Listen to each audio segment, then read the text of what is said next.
Most driver reviews are done by people who can hit the center of the face on purpose. I can't. So instead of asking what's the best driver, I wanted to ask a more honest question. Does any of this technology actually matter for golfers like me?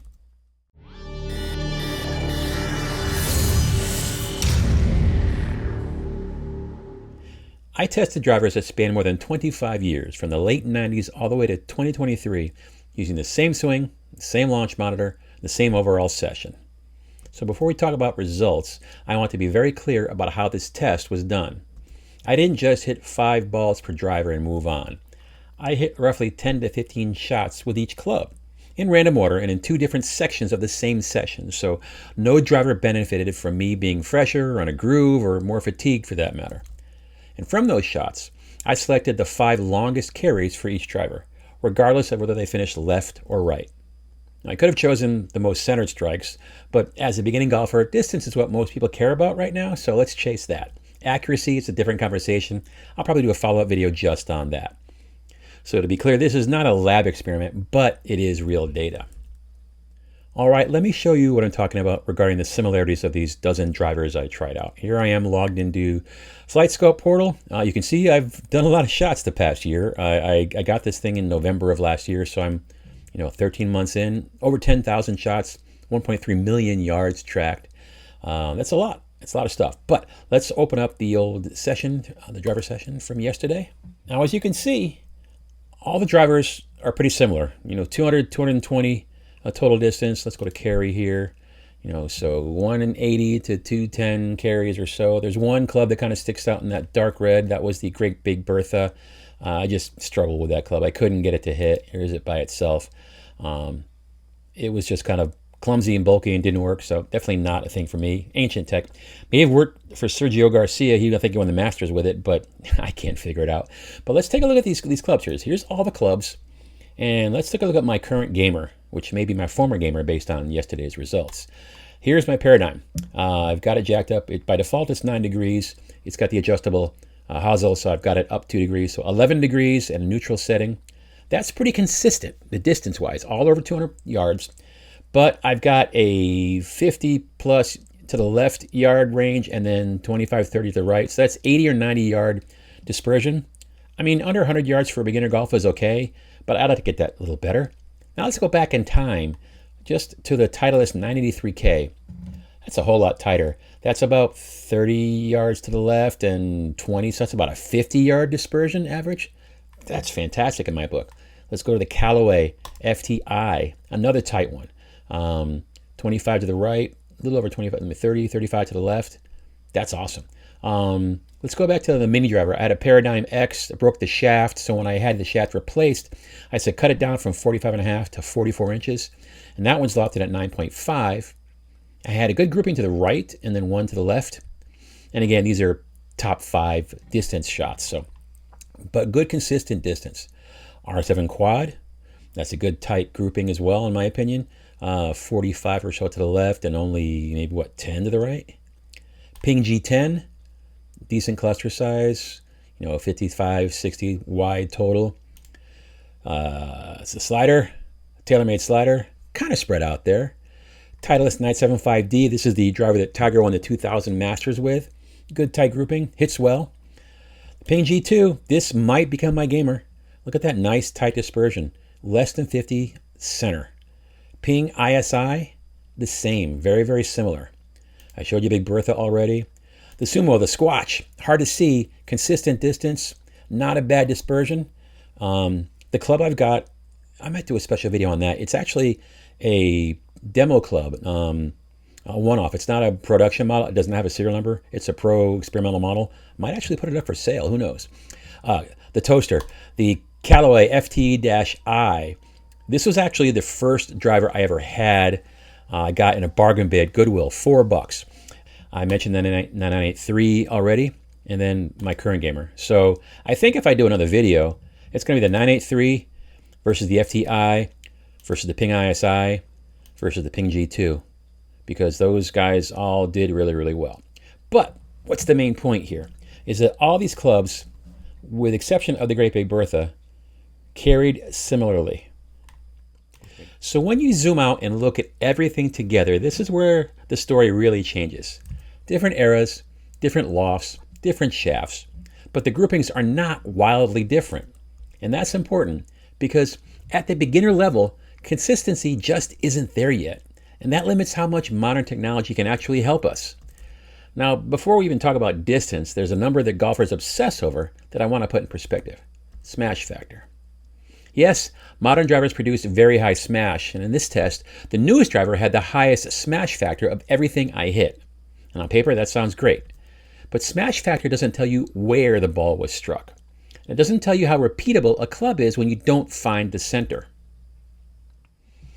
Okay, now let's take a look at one of the very cool FlightScope features, the Face Impact. It's a paid upgrade, absolutely worth it if you want to know where you're actually hitting. Because one of the things I constantly hear is how important face impact is, controlling your face impact is. You obviously want the ball to hit the center. And over time, when you take a shot and you feel it, you can tell it was toed, it was heeled, it was in the center. I topped it. But this gives you visual proof. So here we have, here's the R7 quad. And I hit this one almost in the center. And I can go through all the shots and see where the ball was. And there's 5 shots here. But what's nice is I can do a heat map. And this particular club, for an average golfer that's doing this for a year, I'll take that every day and twice on Sunday. That's really, really good. And I can also look at, the 3D side, look at, I'll go through all my shots here and see what's happening. The side view, my top view. Obviously, I've got an in to out issue here. There's my swing. I can go to 2D and look at other data here. My spin axis. Dynamic loft, face to path, face to target, all fantastic data, but I'm talking about face impact right now. So this is the R7 Quad, a classic legendary driver. Let's take a look at my current gamer, which is the Paradigm. Here's all the shots here, heat map, pretty solid except for one straggler, a little higher up on the face. Let's go to one of the ones that was hitting really well. Here's the G2. Heat map. Look at that. They're all top of the club, except for one that was right in the center. So I felt really good with the G2 despite hitting the top half of the club. I think that could be because the T on my hitting map might be a little too high. So I'm going to probably lower it maybe a 1/4 inch or 3/8 of an inch and see how that does. Let's look at some other clubs. What else did I say? The 983. Let's look at that one. Heat map here. A little bit inside, but still pretty much center. It's kind of spread out there, not so strong. And the ISI, the ping ISI. That one was kind of up there. So what does this show me as an average golfer with a lack of control of my swing?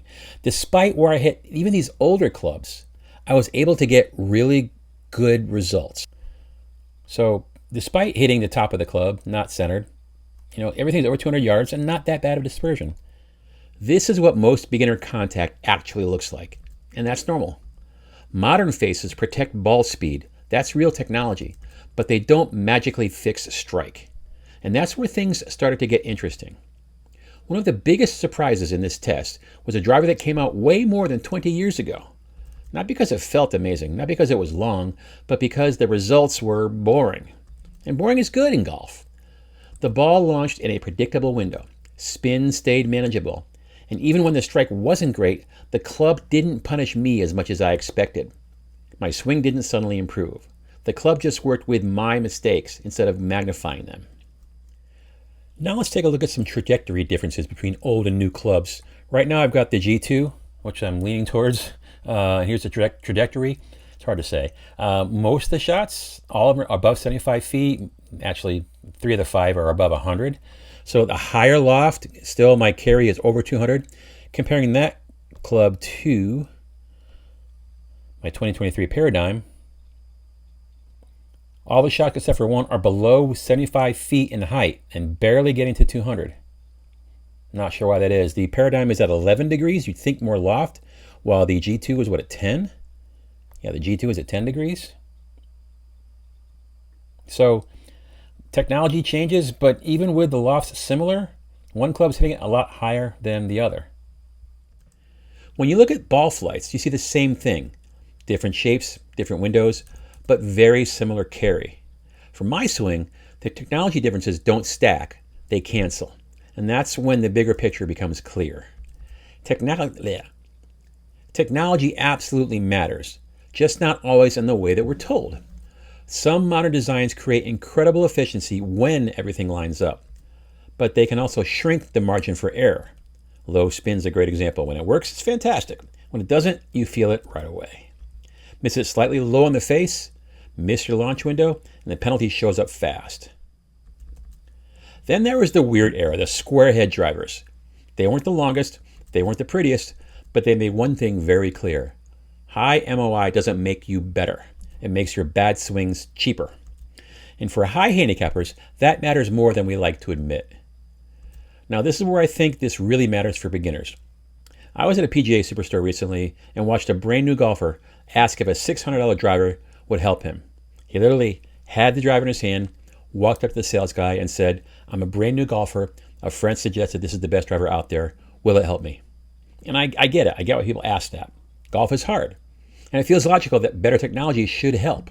But what this data shows is that early on, the differences between modern tech and older tech just don't matter very much yet. Not because that technology isn't real, but because beginners don't have the consistent strike, launch control, or face delivery for those differences to show up reliably. If your contact moves high, low, heel, or toe, the club simply can't do what it's designed to do. That's why you see 22-year-old drivers keeping up just fine with brand new models. So here's the honest question. Why spend $600 on a new driver hoping it will help when you can buy something that performs just as well for under $50 or sometimes under $10 sitting in a bargain bin somewhere? For beginners, money is almost always better spent on time. Time practicing, time learning contact and face control, time building something repeatable.